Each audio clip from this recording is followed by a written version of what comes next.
Hello students, कैसे हो आप लोग। आज अपने स्टार्ट करने वाले क्लास 9 का विकास का जो फाइनल असाइनमेंट है, जिसमें अपना बात करने वाले साइंस सब्जेक्ट में सेक्शन डी के चैप्टर नंबर 8, 9 और 10 की। इसके पहले ऑलरेडी मैंने साइंस के बहुत सारे वीडियो अपलोड कर यूट्यूब पर रख दिए हैं। जो आपने नहीं देखा हो तो उसकी लिंक आपको नीचे डिस्क्रिप्शन में मिल जाएगी। तो स्टार्ट करेंगे without time wasting science section D chapter number 8। Read the question first. Derive the relationship between the force and acceleration using the Newton's second law of motion and derive the unit of force and define 1 Newton force. So इसमें क्या आएगा, सबसे पहले let the force act fact on the body of the mass। यहाँ पे आपको करना क्या है, सबसे पहले आपको इन्होंने क्या दिया, फोर्स और एक्सेलरेशन के बिटवीन आपको फॉर्मूला डिराइव करना है और 1 न्यूटन फोर्स की आपको डेफिनेशन लिखनी है। सो क्या आएगा, तो फर्स्ट ऑफ मास लेंगे m एंड वेलोसिटी लेंगे u एंड v। यहाँ पे u लिखा है लेकिन आता है v। एंड टाइम यूज होगा t second. Initial momentum p1 is equal to mu and final momentum p2 is equal to mv। So change in the momentum p2 minus p1। p2 क्या आएगा, mv minus mu। m common निकालेंगे, v minus u। Next rate of change of momentum क्या आएगा, change in momentum divided by time taken. तो change in momentum अभी लिखा था m bracket v minus U and required the time t, but आपको पता है v minus U upon t is equal to acceleration a। So according to the Newton second law of motion, right, rate of change of momentum is directly proportional to applied force. तो f proportional to m है। अगर proportional की sign हटानी हो तो मुझे क्या apply करना पड़ेगा, कांस्टेंट। तो k अप्लाई किया k, but k is equal to 1, तो f इज इक्वल टू क्या आएगा, m है। और 1 यूनिट फोर्स की फॉर्मूला क्या आएगी, मास आएगा kg में और एक्सेलरेशन आएगा मीटर पर second square. Okay, next 1 newton force की डेफिनेशन क्या आएगी, the force which produces an acceleration of 1 metre upon second square in a body of 1 kg is called a 1 Newton force. Clear? Okay, next questions. On what does the effect of force of an object depend? मतलब effect of force किसके ऊपर depended है, तो उसके मास और acceleration के ऊपर depended है। डन। नेक्स्ट क्वेश्चन उन्होंने पूछा है what is the impulse force. तो इम्पल्स फोर्स की definition, the product of the magnitude of the force applied on a body and the time for which it is applied is called impulse of force. Okay, done. Next question इसमें पूछा गया is a vector और scalar quantity. तो is a vector quantity and SI unit क्या आएगा, Newton into second, right. Next question number 3, right the Newton first law of motion and explain. तो Newton का first law of motion क्या आएगा, an object remains in a state of rest और uniform motion. अगर कोई object rest में या तो कोई यूनिफॉर्म मोशन में, स्ट्रेट लाइन में, unless it is acted upon the external force. तो यहाँ पे एक्सप्लेन करने की बात की है। तो अब मे भी अगर कोई ऑब्जेक्ट से, मान लेते हैं अगर कोई पेन है या तो कोई बुक पड़ी है डेस्क के ऊपर, सो दैट्स वाई अगर मैं जब तक उसको कोई एक्सटर्नल फोर्स अप्लाई नहीं करता हूँ तब तक वो जो बुक्स है वो आपके कैसे रहेगी, जो आपकी बुक है वो कैसी रहेगी, रेस्ट का रेस्ट में ही रहेगी। जब तक मैं उसको कोई फोर्स एक्सटर्नल अप्लाई नहीं करूँगा तब तक। The tendency of undisturbed object to stay at rest, rest में रहेगा और keep the moving in the same velocity, जिसको बोला जाएगा inertia. And the first law of motion is known as the law of inertia बोला जाता है। Example यहाँ पे वही दिया है, बॉल, अगर बॉल रेस्ट में है सो कंटिन्यूस रेस्ट में रहेगा, अनलेस अगर कोई अपने किक अप्लाई करते, अगर एक्सटर्नल फोर्स अप्लाई करेंगे तब जाके वो मोशन में आएगा। Done. Okay, next question, answer the following question, give differences velocity and momentum. तो वेलोसिटी क्या आएगा, displacement made by a body in unit time is called a velocity. And momentum क्या आएगा, the product of the mass and velocity is called is a momentum.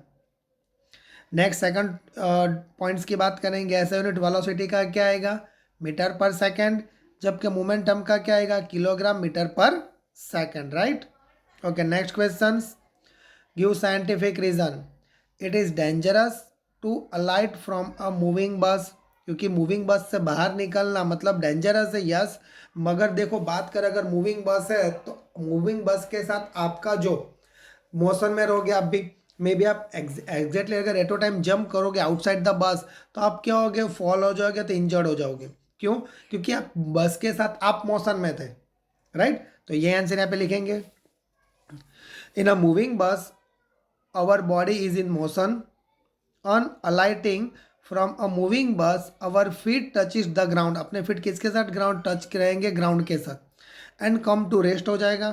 While upper portion जो आपका है वो motion में है ड्यू टू इनर्शिया की वजह से, and we fall down, downward, we fall down in the forward directing causing injury to our body. Done? Okay, next questions. Write the Newton's third law of motion and explain the various examples. तो answer क्या आएगा? Newton's third law, action and reaction both are the same but opposite direction. Example की बात करेंगे।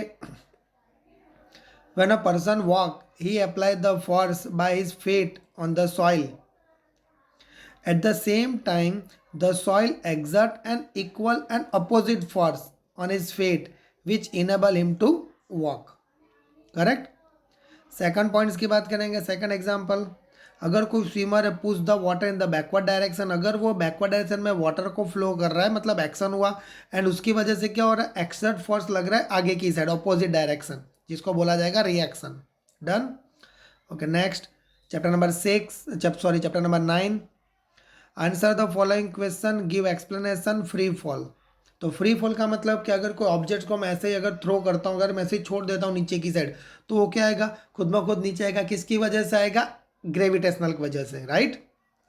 Read करेंगे।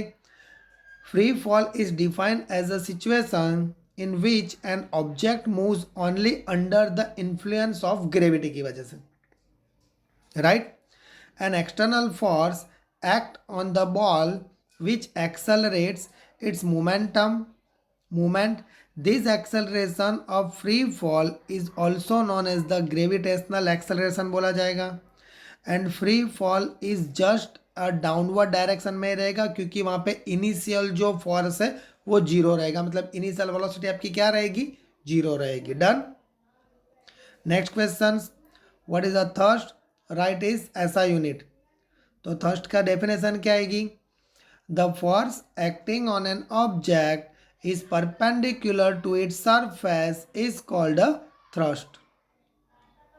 ऐसा unit newton, right. Next question, what is the pressure and write its formula and state its SI unit. तो pressure की definition क्या आएगी, the thrust acting per unit area of a surface. Again time repeated, the thrust acting per unit area of a surface is called as a pressure. Pressure की formula thrust upon area and SI unit newton into metre inverse, right. Okay, clear. Second number में second question है, what is the fluid, what is the difference between the pressure exerted by a fluid and pressure exerted by a solid. तो इसका answer क्या आएगा, सबसे पहले लिखेंगे fluid की definitions, the substance which can flow easily are called a fluid. First point clear.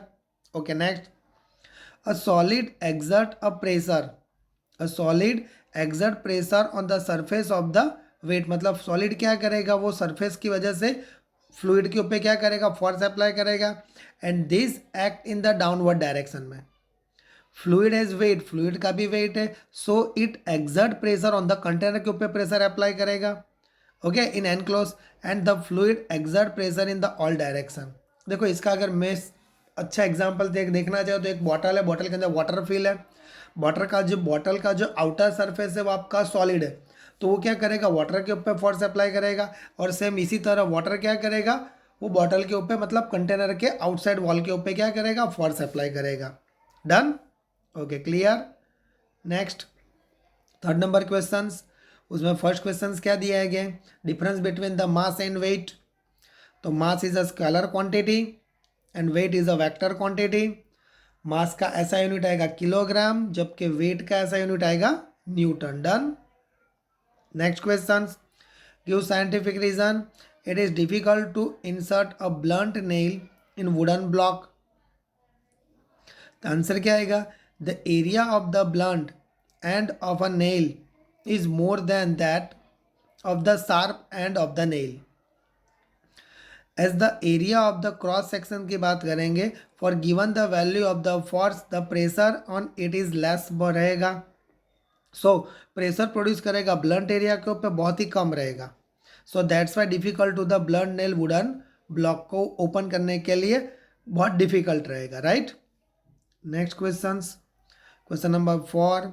What is the gravitational acceleration? Derive the comprehensive formula expressing the relationship between the g, capital G and small g. Right is SI unit.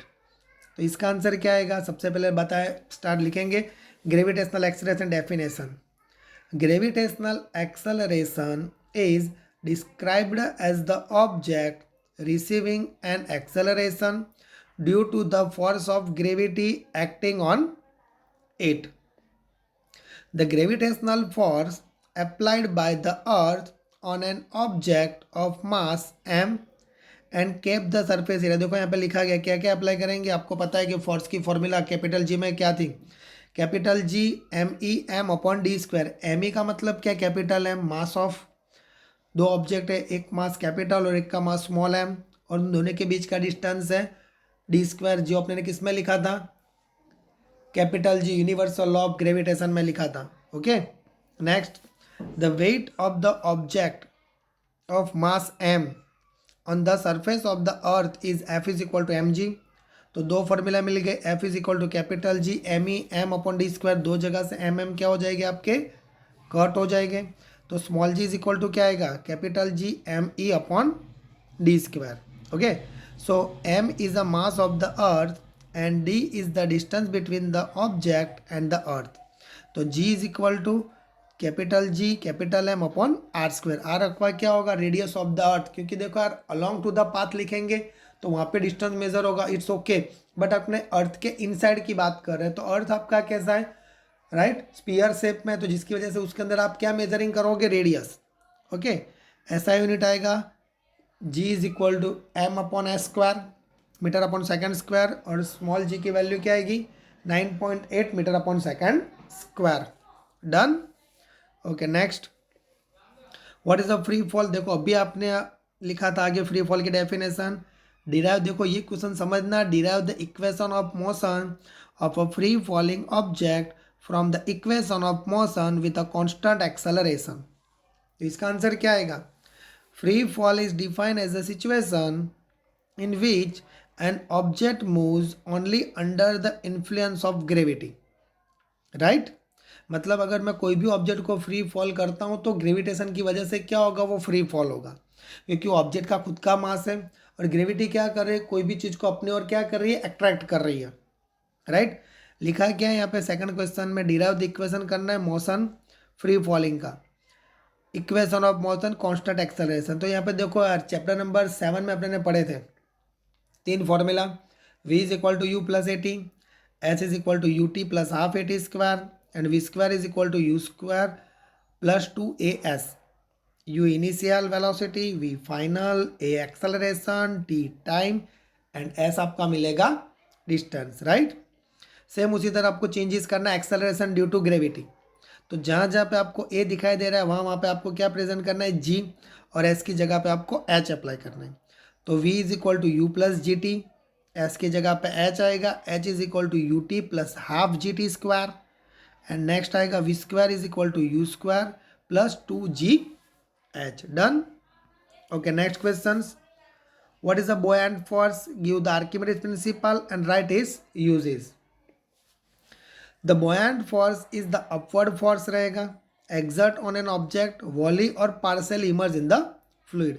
Simple. अगर मैं कोई एक water का bucket भर के लेता हूँ उसके अंदर मैं अगर टम्बलर को अपोजिट डायरेक्शन में ऐड करता हूँ तो क्या करेगा? वो अपवर्ड डायरेक्शन में क्या करेगा? फोर्स अप्लाई करेगा.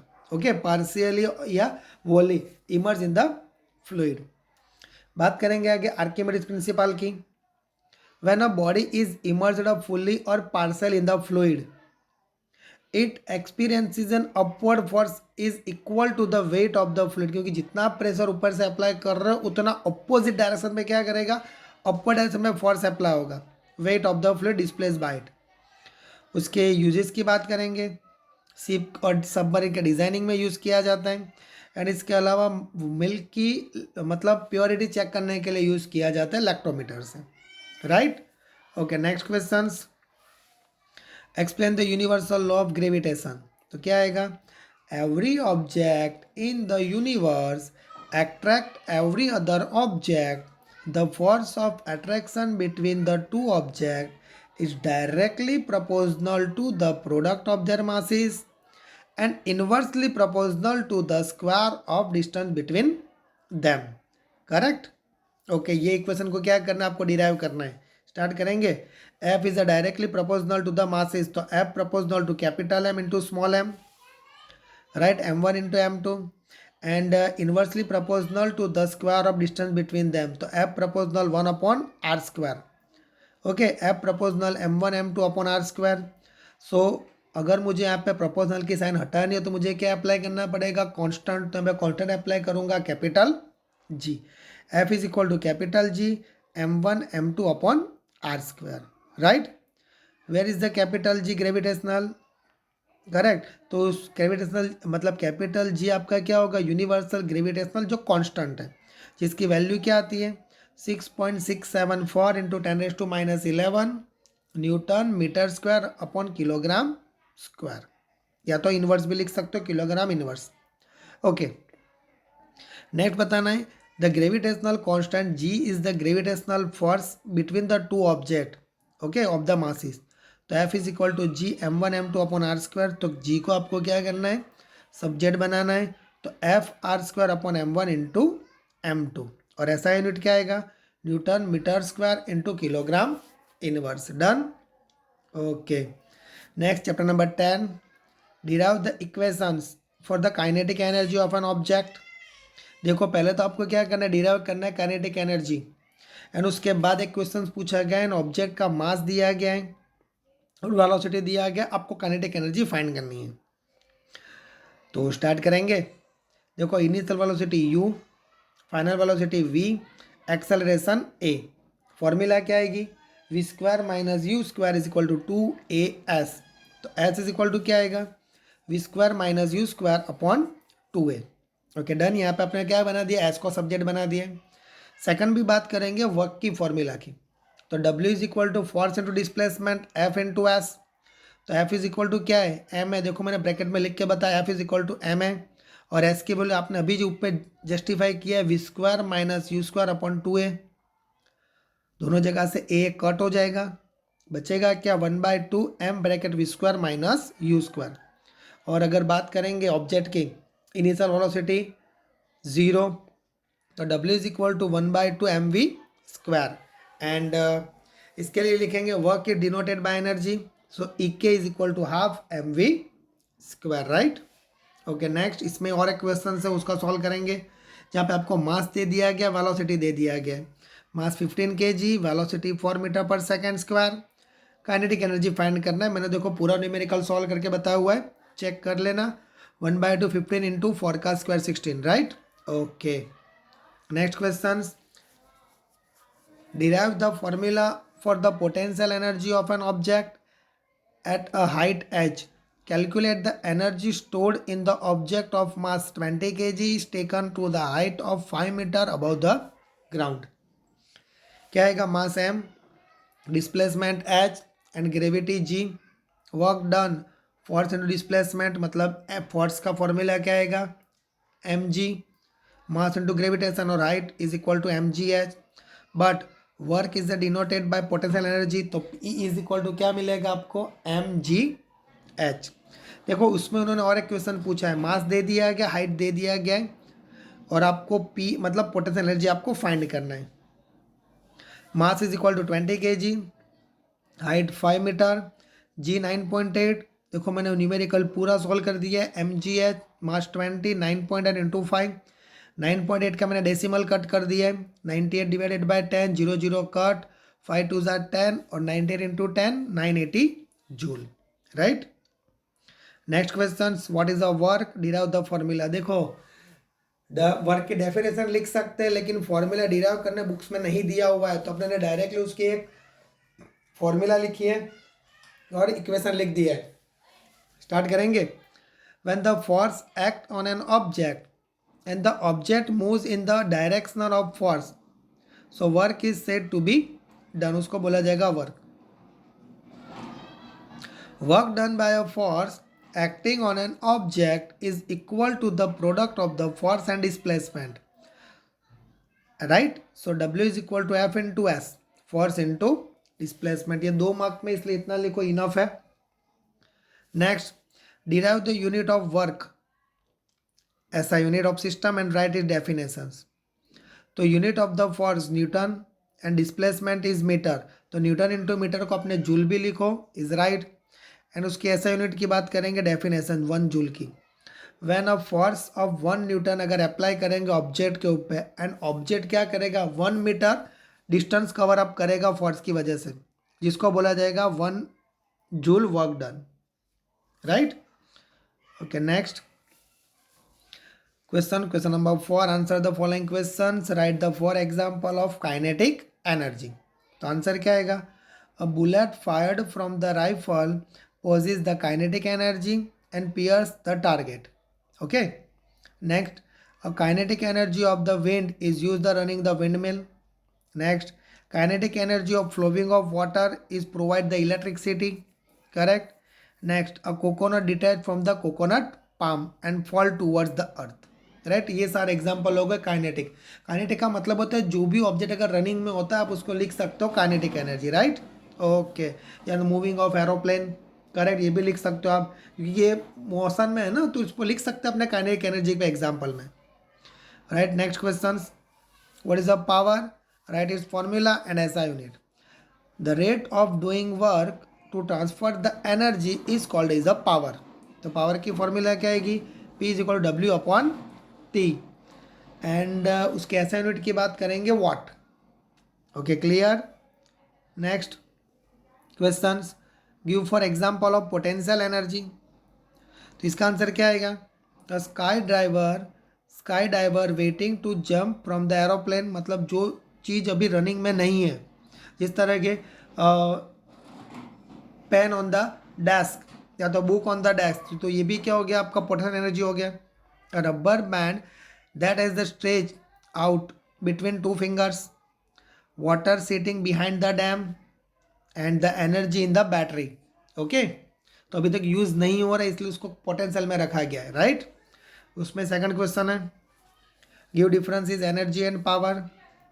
Ability of an object to do work is called energy and power की the rate of doing work is called is the power.